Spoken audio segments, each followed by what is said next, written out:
If I walk into that house, I'm going to binge. I just can't go. My client Janice and I were talking on Skype, and she was telling me about her upcoming visit to her parents' house. Janice has made progress in the last year. 12 months ago, she was on a keto intermittent fasting plan, but she was also binging on store-bought cake about once a week. These days, she eats regular meals and she hasn't binged in months. But the last year has also been one with zero travel, and working from home on account of the pandemic, she's had ultimate control over her environment. Her parents' house, Janice told me, was a treasure trove of treat food. There would be cake or pie out on the countertop. They'd offer buttery popcorn with a movie at night, and they'd open a bottle of wine with every dinner. Janice felt like she couldn't stand being in that environment without caving. I proposed the idea that maybe she could stay at a hotel or a bed and breakfast during the 5-day visit. But Janice said that option would cause her parents to be deeply hurt. She said, "They love hosting, and my mom would literally cry if she found out I was staying at a hotel." So, stuck between a rock and a hard place, Janice was dreading the trip, but she felt like she had no option other than going. She did want to see her parents. It was the binges she was dreading.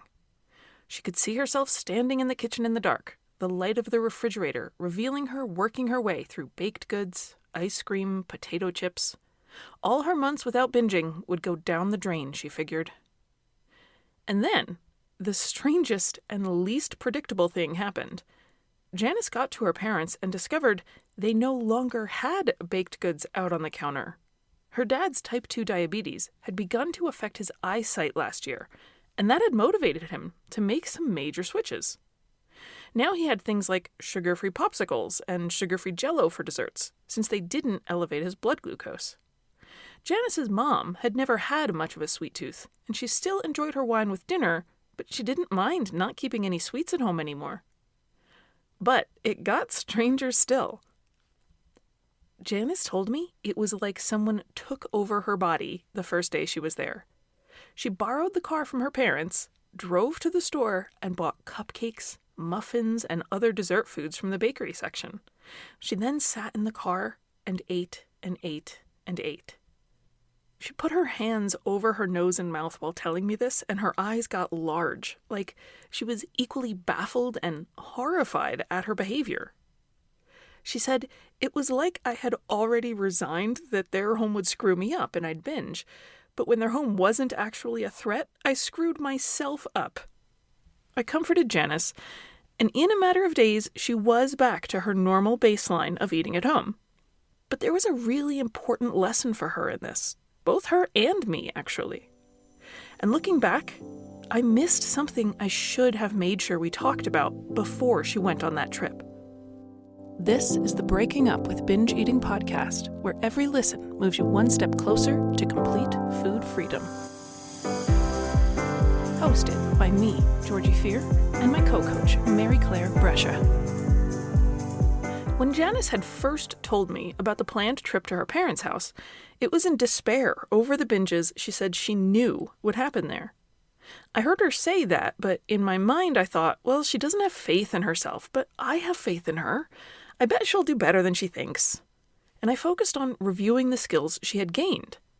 In our session before she left, we talked about the ways she had learned to handle her emotions, how she had learned that she thrives best with regular sleep and wake times, and how she had learned to assert herself. She could ask that they have more vegetables and fruit on hand, so she could make the healthy meals she enjoyed.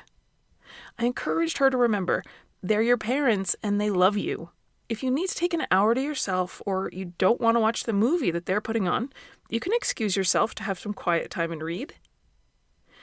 In reviewing all of these skills, though, I missed that Janice was eyeballs deep in a mental trap. She had fallen victim to her own fortune-telling. She said, if I go into that house, I am going to binge. Not, I'm worried what if I binge. It wasn't even a question. In her mind, there was certainty. Her plus that house equals binge. She was so certain of that fate that when forces actually turned against her, making it harder for her to binge, sugar-free Jell-O wasn't that tempting, she said. She went out of her way to fulfill what seemed at that point like destiny. Janice's story shows how coming to the conclusion that things will go badly has a powerful impact on our behavior. It doesn't prepare us or bolster our defenses. It just makes us more likely to cause things to go badly. And then we say, "See, I was right," confirming our negative view. In the last episode, I introduced the topic of cognitive distortions, in particular, fortune-telling, as well as its cousin, mind-reading. Both fortune-telling and mind-reading are varieties of jumping to conclusions. Fortune-telling is making a negative prediction about the future and believing it as if it were an established fact. Mind-reading is making a negative prediction about what someone else is thinking or feeling and not bothering to check. If you've been paying attention to your own thoughts, you might have noticed that you do one or both of these regularly. You might think, "Yeah, I typically expect things to go badly, but if I'm wrong and things turn out better than I expected, there's no harm done." However, research indicates there is harm done. A 2014 paper published in the journal Cognitive Therapy and Research found out that of all the types of cognitive distortions, and there's more than a dozen, fortune-telling was the only one uniquely associated with suicide attempts. Anticipating more negative events in the future almost perfectly overlapped with a rise in the feeling of hopelessness. When you feel hopeless, how do you act? If you're like most people, you find inaction is the natural response. It's no use, so you don't waste effort on a project you're hopeless about. If you feel hopeless about yourself, you don't put forth effort to help yourself. So, fortune-telling and the closely linked sense of increased hopelessness ties a person's hands when it comes to taking consistent actions. And those actions that fall off when you feel hopeless include eating well, engaging in physical activity, and putting effort into practicing the skills you need to defeat binge eating or emotional eating. So, if you want to stay motivated and bring your best effort to improving your eating choices or your fitness, your relationships, your career, really anything, it's valuable to fight back against your own fortune-telling thoughts. Before I move into exactly how we do that, I want to touch on mind reading. This cognitive distortion happens when we conclude that other people are thinking negatively about us, without appropriate evidence. Like fortune-telling, this tendency to jump to conclusions about other people's thoughts impacts our relationships and highly correlates with anxiety. Let's say you and I meet in the grocery store. We're both buying cereal, and you pull the same box off the shelf that I just tossed in my cart moments earlier. I say, "I love the new flavor of this cereal," and you chime in, "Me too. Did you try the blueberry almond flavor yet? It's also really good." You smile politely and walk away. On the surface, this is a normal, friendly interaction.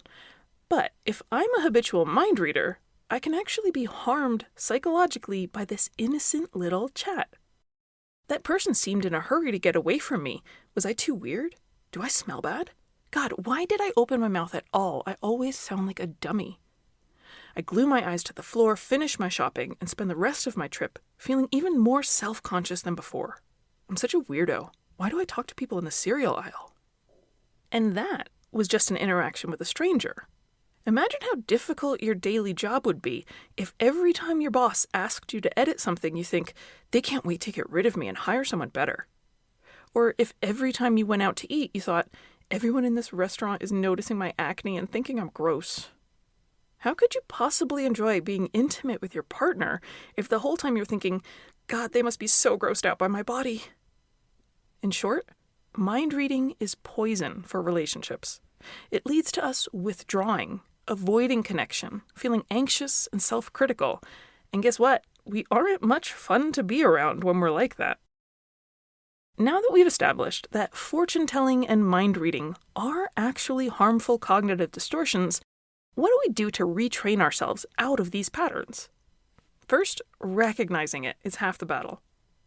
Once you can catch yourself and think, "Oops, I'm mind reading again," or "There I go, fortune-telling," you've already crossed the biggest barrier by acknowledging, this could be a processing error. It's important to note that making predictions or having expectations about the future is normal and healthy.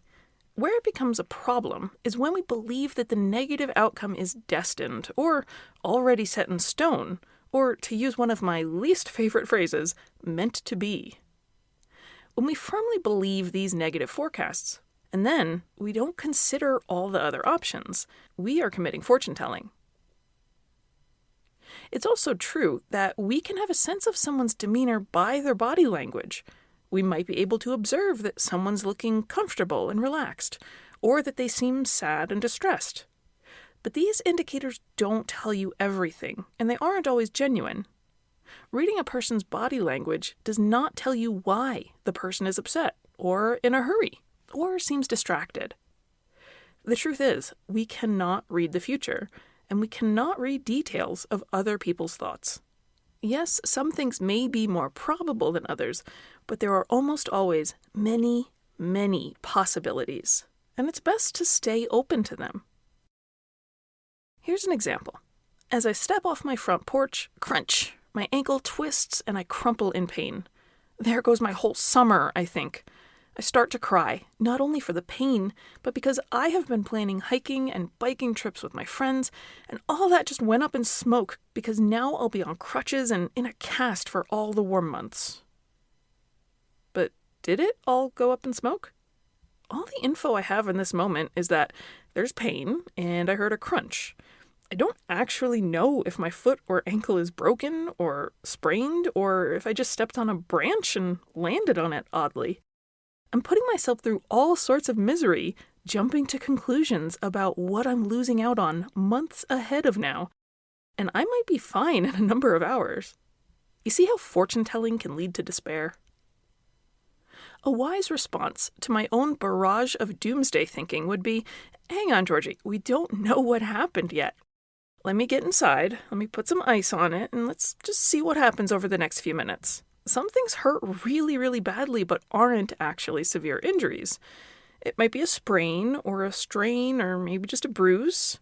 If I need to get it checked by a doctor, Roland will give me a drive to the ER, and they'll x-ray it, and we'll find out. I don't have to jump to conclusions about what is going to happen months from now about my hiking and biking trip.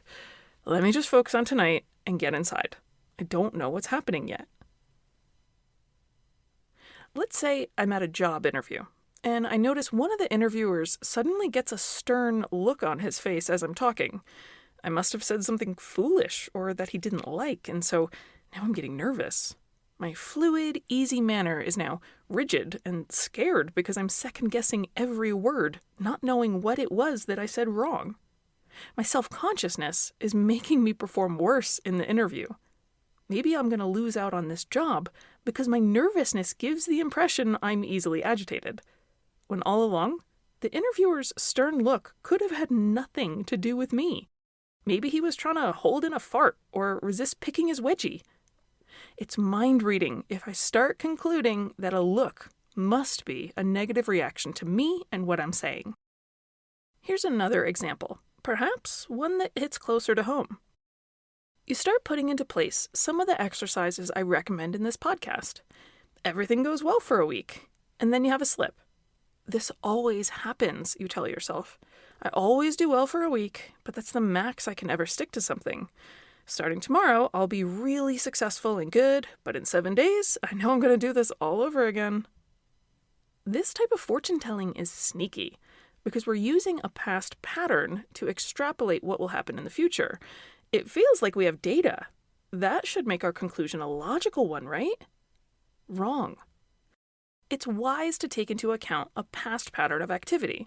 But if you assume that's how things will inevitably continue in your life, you are robbing yourself of what is possibly the most important capacity you have, the capacity to change and grow. The past is indeed a good predictor of the future if all the players and conditions remain unchanged. If I mix ingredients in a pot, I simmer it for 40 minutes, and it becomes lentil soup. I can remember that. Next week or next year, if I want some lentil soup, I can mix the same ingredients in a pot and cook it for the same amount of time. it's reasonable to expect I'll pretty much get the same soup. But you are changing all the time. If you're trying new methods, new skills, there's every possibility that things could go in a fantastically new and different direction. This is where Janice fell short. If she had recognized that she was not the same person who had binged at her parents' house so many times before, she might have been open to the idea that things could be really different on this trip. And she could have focused more on making those possibilities that she desired come into reality. So, in line with the title of this podcast, I want you to think about possibilities. Whenever you notice your mind reading or fortune telling, think possibilities. Remind yourself anything can happen. You might not have all the facts right now. In fact, you probably don't. The future is not determined yet. While there's the possibility that things will fall through or that you'll be rejected by certain people, there's also the possibility that things are going to unfold into far more beautiful a picture than you even imagined. And you never know who might be thinking how impressive, unique, and wonderful you are. After all, you're here listening to a podcast in your spare time about how to change and grow into the person you want to be, which makes you pretty awesome in my book.